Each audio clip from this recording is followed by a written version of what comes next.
আমরা school and college গতকাল যেখানে বিমান দুর্ঘটনা হয়ে ছোটো ছোটো শিক্ষার্থী আহত হয়েছে এবং নিহত হয়েছে।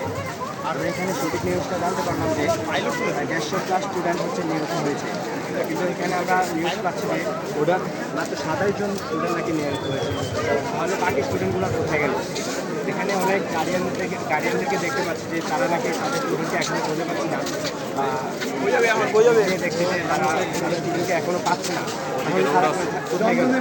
এখানে প্রশাসনের কাজ করা, প্রশাসন এখানে কেন আসছে? এখানে দেখতে পাচ্ছি এখন দেখতে পাচ্ছি যে যেখানে দুর্ঘটনা হয়েছে সেখান থেকে বিমানটা সরিয়ে ফেলা হয়েছে।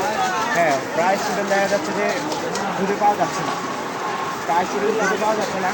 এখানে এই স্কুলের শিক্ষার্থীরা আজকে আন্দোলন করছে এবং তাদের যে স্টুডেন্টরা মারা গিয়েছে বা তাদের যে স্টুডেন্টদেরকে খুঁজে পাওয়া যাচ্ছে না, তারা কোথায় গেল, তাদেরকে কেন খুঁজে পাওয়া যাচ্ছে না, এই বিষয় নিয়ে আন্দোলন করছে।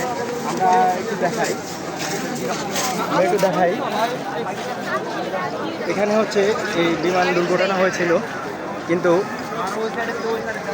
কালকের মধ্যে এটা সরিয়ে ফেলা হয়েছে। হ্যাঁ, তাহলে কালকের মধ্যে সরিয়ে ফেলা হয়েছে।